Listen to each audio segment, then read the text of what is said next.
గురుదేవులు శ్రీ జ్ఞానానందగిరి మహారాజ్ గారి పాదపద్మములకు సాష్టాంగ నమస్కారములు. క్రియాయోగ గురు పరంపరకు, విశ్వ గురు పరంపరకు పాదాభివందనములు.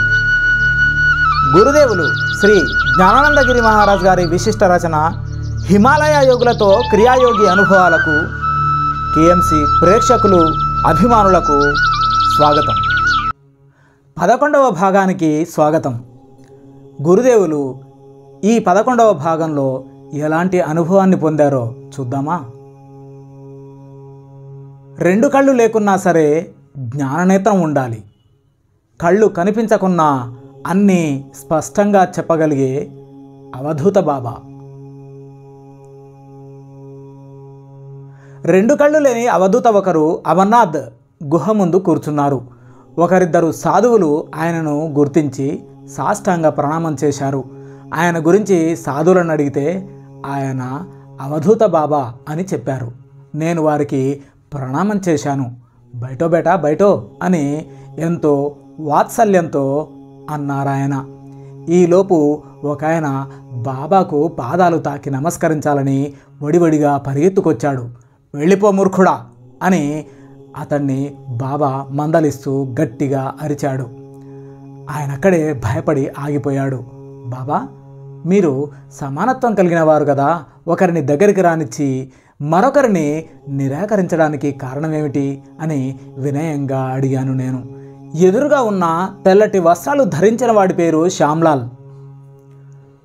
బొంబాయిలో పెద్ద వ్యాపారి. భార్యకు భయపడి తల్లిదండ్రుల సేవ చేయవలసి వస్తుందని ఒక పేద వృద్ధాశ్రమంలో వారిని చేర్చాడు.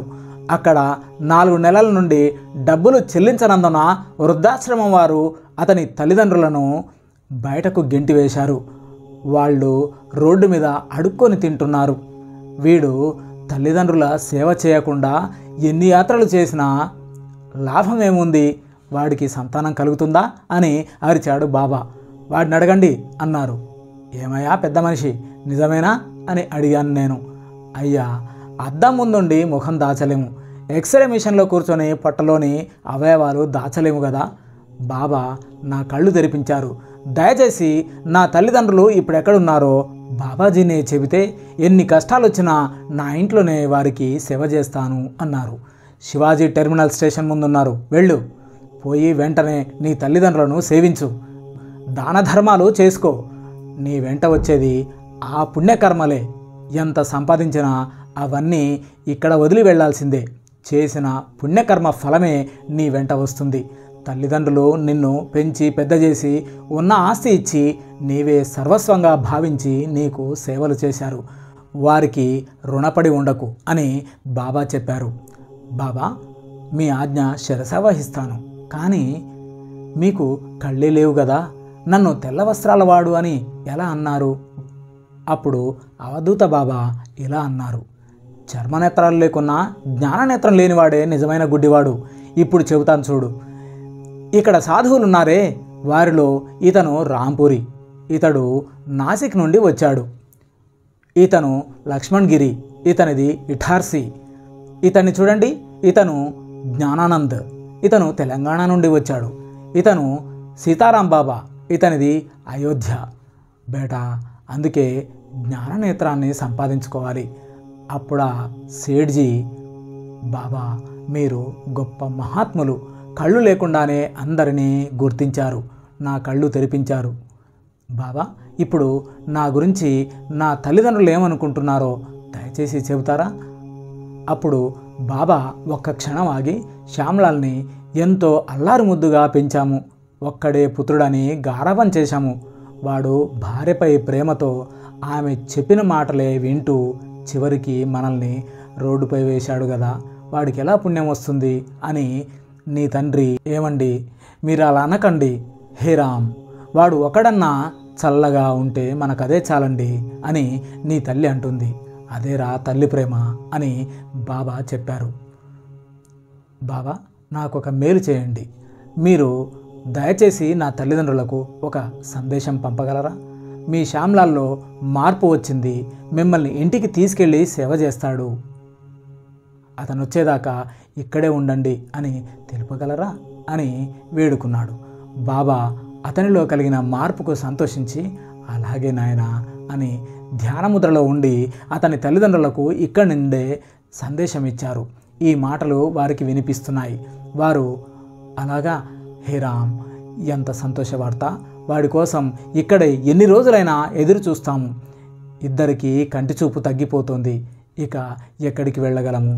మీరెవరో మా శ్యామ్ని తొందరగా రమ్మని చెప్పండి, చూడక చాలా కాలమైంది అని నీ తల్లిదండ్రులు అంటున్నారు.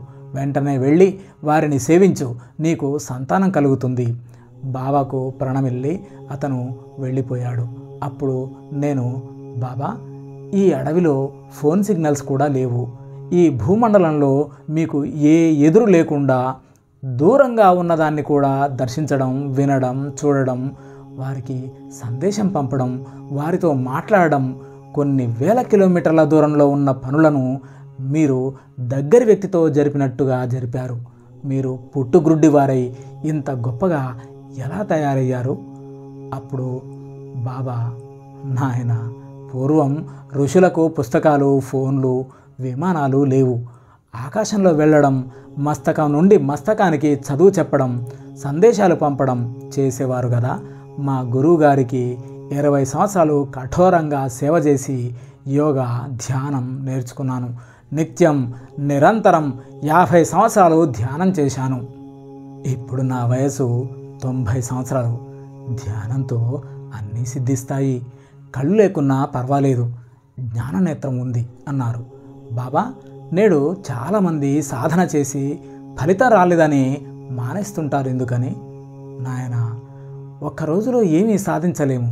ఋషులు, మునులు కొన్ని సంవత్సరాలు కఠోర ధ్యానం చేసి ఫలితం పొందారు.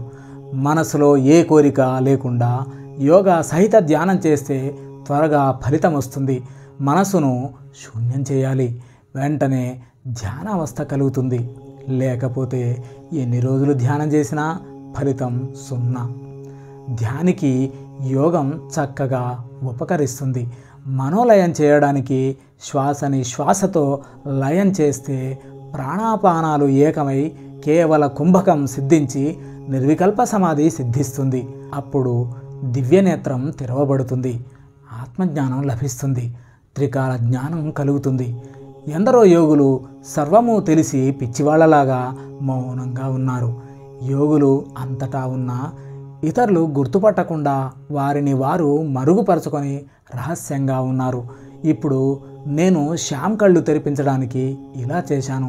నేను రహస్యంగా ఉంటాను. మీరు సాధువులు యోగం, ధ్యానం యొక్క మహిమ గ్రహించారు కదా, సాధన చేసి తరించండి ఓం అని అంటూ బాబా మౌనముద్రలోకి వెళ్ళిపోయారు. ఇప్పుడు గురుదేవులు ఎదుర్కొన్న మరొక అద్భుతమైన అనుభవాన్ని గురించి తెలుసుకుందామా? మంచుగడ్డపైనే పద్మాసనంలో తపస్సు చేసే యోగి బర్ఫానీ బాబా. ఒకసారి నేను యమునోత్రి యాత్రకు బయలుదేరాను.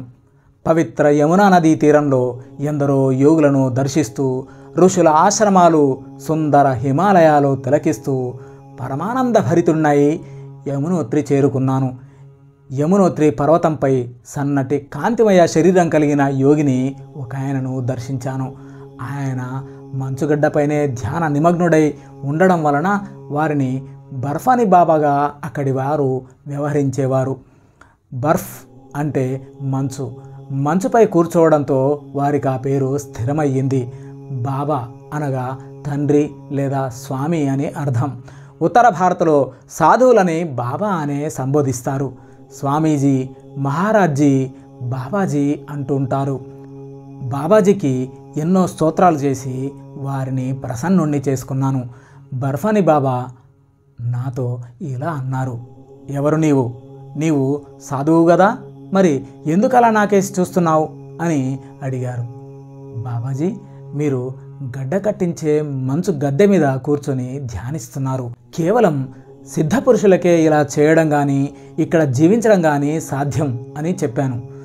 సమయం విలువైనది. ఇది యాత్రికులెవరూ రాని ప్రదేశం, ఏకాంతంగా ఉంది. నీ వచ్చిన పని చెప్పు అని అన్నారు బాబా. బాబా, మీ దర్శనం నాకు చాలా ఆనందాన్ని కలిగించింది.